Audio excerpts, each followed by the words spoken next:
Greetings people, it's your brother Chris Scholar and I'm back on my channel with another video on Chris Scholar Reports, and I got some breaking news today and it's coming out of Gambia. This news, mass protests going on.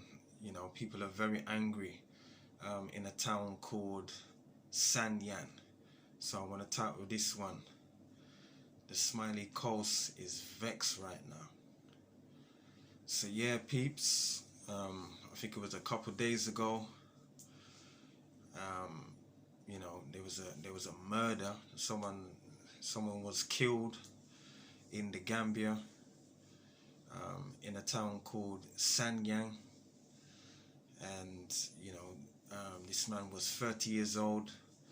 He was at home. It was about 10:30 in the evening, in the night time, and a robber came into his house, tried to commit a robbery, and I think he alarmed the person.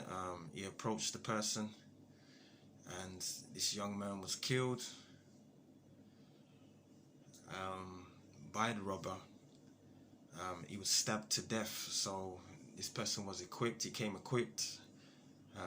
He was stabbed to death, and it sparked a massive protest, a massive movement of angry Gambians in Sanyang, wanting justice, for one of their native sons, one of their sons from their town.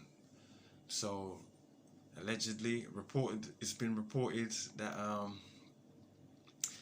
the killer, the murderer, he's from Senegal.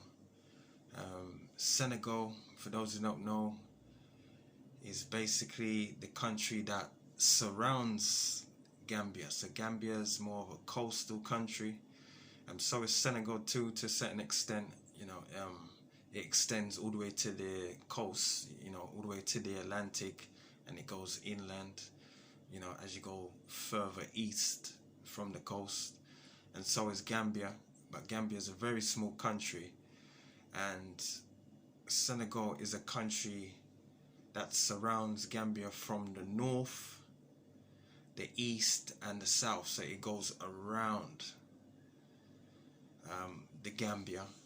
So the killer was a native of Senegal, and he's killed this young 30-year-old man. He was arrested by the police, and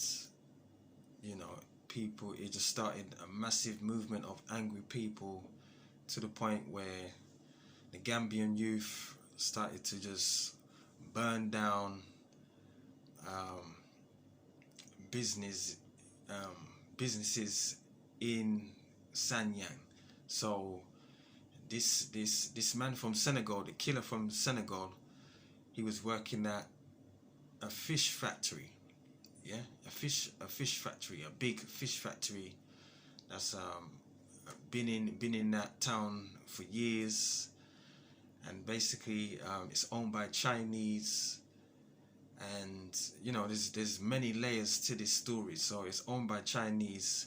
This man was working there, and the angry people of the town burnt down the factory where this Senegalese man was working, and there's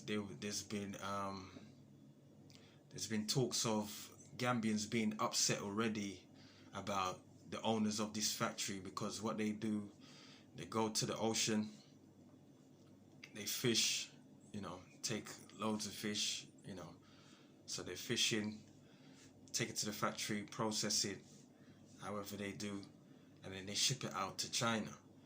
So the local people's been saying that, look, it's not good for our environment.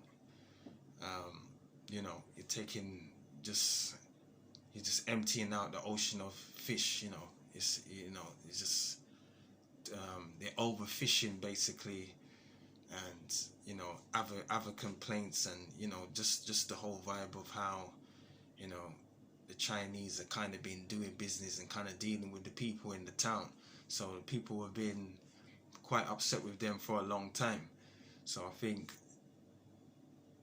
the fact that, you know, this murderer, this Senegalese man, has carried out this act, you know, this killing, and he works at that factory, it just made a domino effect. It just caused a ripple effect, basically. So, you know, people have been protesting, very angry in large numbers. So they've burnt down the factory goods and all these kind of things. Even a local police station. So I'm not too sure if that's where they held this Senegalese man in custody, but people were angry at the police, and the local police station got burnt down as well. And yeah, you know, people are taking to the streets right now. They want the government to step in, you know, bring justice, and to change how things are running. So it's not just the killing, it's just how things are running in that town.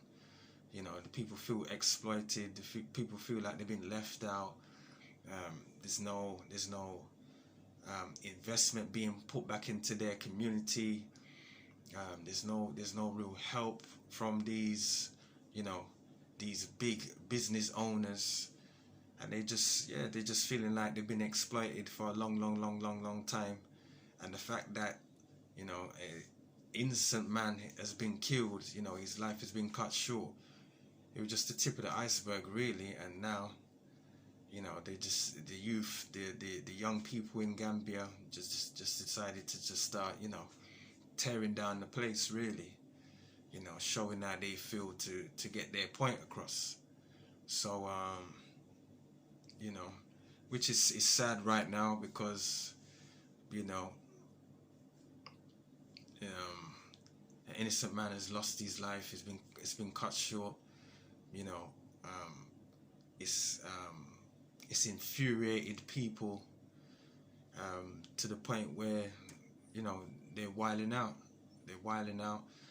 I think the Gambian government have called for the army to basically secure the factory, you know, to make sure there's no more damage being made and all these kind of things.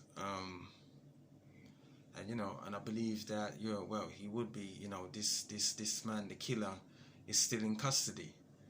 So, you know, yeah, so, you know, the Gambian people are very angry. So, you know, and this guy was working at this factory that was seemed like, you know, according to the people saying, they're saying that, you know, the factory owners, you know, they're exploiting, you know, the environment, you know, the sea, and they're overfishing, and allegedly, you know, according to the locals, you know, there's many reports from the locals that's reporting to the news and letting, you know, the news outlets know what's going on, is that this fish that the you know, the Chinese business owners are fishing out of the sea is sent to China to go and feed the pigs in China.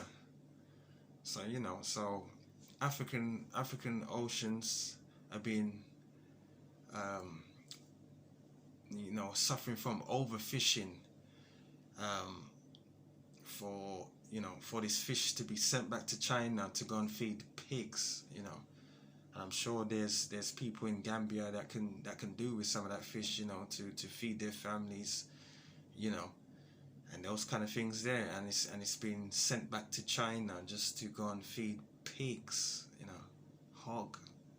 See what I'm saying? So, you know, and the people are angry, they've had enough. So they burnt down the factory, they burnt down the police station, and I believe that, you know, they're still protesting and not happy with their government either. And yeah, it's going down. So, you know, that's some sad news. RIP to that young man that lost his life. You know, I'm sure his family, his loved ones, his friends, people that knew him are devastated, you know, in shock. And, you know, and it's just brought some sad news, really. So yeah, peeps, you know, I just wanted to give you a quick one, really. You know, like, share, subscribe, leave your comments, let me know what you think. Even go on the internet, you know, it's all on the YouTube, you know, all on the internet. You know, type it in your search engine and go and check it out for yourself, see what you think. But yeah, like, share, subscribe, hit the notification bell. Leave a comment if you want to. Let me know what you think. Let me know what you know, if you know something. And yeah, peace. That's all for now. But until next time, to the next video, I'm out. Bless up.